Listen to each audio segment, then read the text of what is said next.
Storytelling. It's what we're talking about today, and more specifically, what some of the pitfalls are when it comes to using and abusing this tool. It's been a buzzword for the past couple of years. It's been around in all kinds of different literature and media. Got to tell a story. Storytelling is the most effective thing to do. And in many ways, it has become business communications hammer to when the message has become a nail. And when you got a hammer, everything looks like a nail. And for a lot of people, unfortunately, recently, when you know how to tell a story or think you do, everything looks like an opportunity to use that skill. Now, can storytelling be effective? Absolutely. Can it be abused? Absolutely. Before we dive any deeper into these pitfalls and considerations, let's take a quick look at the considerations that you should keep in mind before you do any communication activity. And the first one is, who's your sponsor? And the sponsor is the person that's telling you to do this communication activity. It could be a supervisor, a boss, owner of a company, a client, whoever it might be, a professor, a teacher, whoever that person is that is instructing you to do that presentation, to tell that story, to write that report, to create an infographic, whatever it might be. That's your sponsor. And the reason why it's important to know who your sponsor is because you need to understand what that person wants. What is the definition of success for that person? And this is their desired outcome. This is what's going to largely define if you've been successful or not when you engage in your communication, because that's also linked to the next part, which is, are you speaking to the right audience? Now, there will be situations where you don't have control over who your audience is. Nothing you can do about that. But as much as possible, you want to be speaking to an audience that can help you achieve your desired outcome. That's element number four. You can have the right audience, but then how do you help them help you? By showing them, telling them, ask them how they can do stuff to help you achieve that desired outcome, which will also make it a success in the eyes of your sponsor. The last one is, do you have the capabilities, the skills to actually do the communication activity?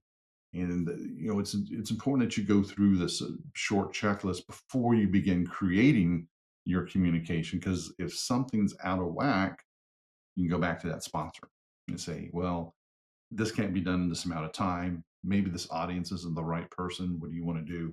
Something like that before you invest the time, energy, and resources into creating that communication. So always keep that in the back of your mind. So back to storytelling. As I was saying earlier, it's kind of become overutilized. It has, absolutely. And it's almost to the point to where when I hear storytelling, I'm a storyteller. It's become kind of cringeworthy in the sense that, okay, there's been this whole cottage industry that's cropped up, to be certified in storytelling and story branding and all this other stuff, which, like I said, can have a place and can be effective, but it's been overused. One of the places that we also see this a lot are these Insta experts that pop up who previously might have been talking about neuroplasticity or some elements of neuroscience. Um, AI is another one. Someone that was talking about that. All of a sudden, they're now talking about AI. All of a sudden, they're talking about stories. And we see these people kind of cycle through, and it doesn't really help the science or the art of any particular topic. So that's something to keep in mind. The other thing that storytelling can do is it can impact the approach, the mentality of your audience. And I say it in this way: when you're in a work situation and you need to convey information, it doesn't have to be a story. And in most cases, it shouldn't be a story. You should be able to share that information with the other party, and then they're able to employ it to use to do the task to get that desired outcome. And remember, the definition of communication is the exchange of information between two or more parties. Then what's important is what happens next. When everything's framed as a story, it's kind of dumbing down your audience, to be quite honest. Like, they can't comprehend what you need to share with them, how they need to employ it, use it, question it, expand it. It's almost like, do you want cookies and milk, with that presentation? Is it story time? Let's all sit down. No, as a mature professionals, here's the information you need. Take it, validate it, and employ it versus having it kind of coded in this warm, fuzzy story. So that's another consideration to keep in mind is it the best way to deliver the information? Because there will be situations, and depending on your audience, where you just need to get the information out, something needs to be done. You don't have the time to craft the story, a good story, and the topic itself might not lend itself to it. Um, if it's a time sensitive, topic, if it's something that's kind of heavy, maybe it's life and death. We're not crafting stories to take actions. Also, if you're dealing with someone who's a decision maker, someone that may be an executive, an owner of a business, something like that, their time becomes very, very precious. And, to bloat it with a story is going to be a distraction and most likely not appreciated by people in those roles. They need the information, the facts, the educated opinions on topics so that they can make the best decisions for their organizations. And stories too often take too much time and don't contain the right information in the right context. So that's something else to keep in mind. You've got to have the right audience. Um, Also, it could be a thing where are you good at telling stories? This isn't that different from humor. A lot of times we hear, oh, you've got to use humor, in your presentations or, when you're doing a sales call and all this other stuff for it to be effective. Humor can be an amazing tool. It can really help with connecting people. Not everybody is good at it though. And if you're not good at humor, the worst thing you can do is try to force it because then it falls flat. It takes away from the value of your message. It takes away from your credibility. So it's one of those things where it's really helpful to understand where does your strengths lie. And it might not be storytelling. And sometimes when people feel like something is really hip and trendy, that they've got to do it, it doesn't work out. The other thing is, unfortunately, most people just aren't that interesting. This is a phenomenon called the spotlight effect, where people think that they are more interesting, that more people are watching what they're doing, have their attention on them than what happens in reality. This has obviously been exacerbated by social media and other aspects in society and technology, where we feel like the world is watching us. When to be honest, most of the world, unless you have a direct impact, people that care about you, you're providing a value, you're interacting, they don't care. And just, it's not to say that those people aren't important. It's just not top of mind for people. So having that realistic understanding of where your importance falls in with people can also be helpful. Um, and like I said, I was saying earlier, do you really have an interesting story? Do you have something to share that people are going to be engaged by? And it's always important to keep in mind that we're always telling stories if you're doing it. You're always communicating to get people to do that desired outcome.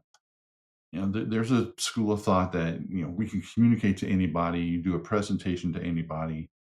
That's really what's important. It's what's important is what your audience takes away from your presentation. That's wrong. That doesn't really matter. What matters is, can your audience help you achieve your desired outcome? If that's not the case, you're probably doing something wrong. You're talking to the wrong audience. You got the wrong, presentation, the wrong structure of your communication, whatever it might be.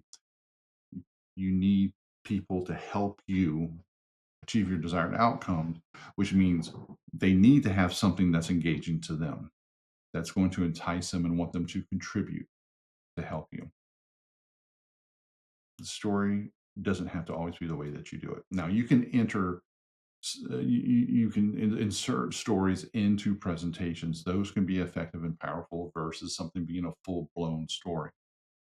And that can add a different dimension that can be engaging and helpful for getting people to help you achieve your desired outcome. But think of stories like slides.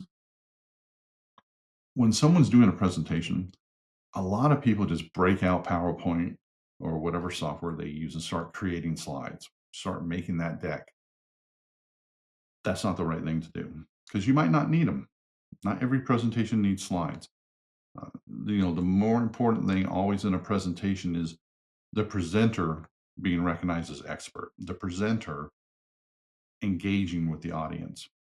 And slides are good for when they support that interaction. It's the same thing with the story. Does the story enhance that communication activity? Does it enhance getting the audience to help you achieve your desired outcome? If it's not the case, don't do it. Do a different technique. Um, and it's worth keeping in mind that even though someone might enjoy stories, they might not be the people that help you. They might not be the decision maker um, that wants you, that wants to help you. Also, check with your sponsor. They may have an opinion one way or the other as far as storytelling. They may be, do not use it. Use it if you think it's a good, a good add to the communication, to the presentation. They might be, oh yeah, absolutely, use a story. So it all comes back to what you're being directed and expected to do. These are general principles to keep in mind. So, in closing, stories aren't bad. Storytelling is not a bad skill to have. But like a lot of things, when they become popular and trendy, they kind of get over applied. Everybody wants to use them. Everybody, thinks that they're good at it, when a lot of times they're not. A lot of people struggle with communication in general, much less the specific forms of it that they're picking up because it's cool at the time. So keep these things in mind. What are your primary objectives? Is to get that desired outcome done. Is to make your sponsor happy so that they hire you, keep you on the books, whatever the situation is, and to really engage the audience so that they're getting something out of the presentation so they help you to achieve your desired outcome.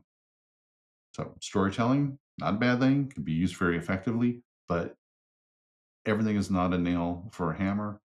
Every message does not need to be told as a story.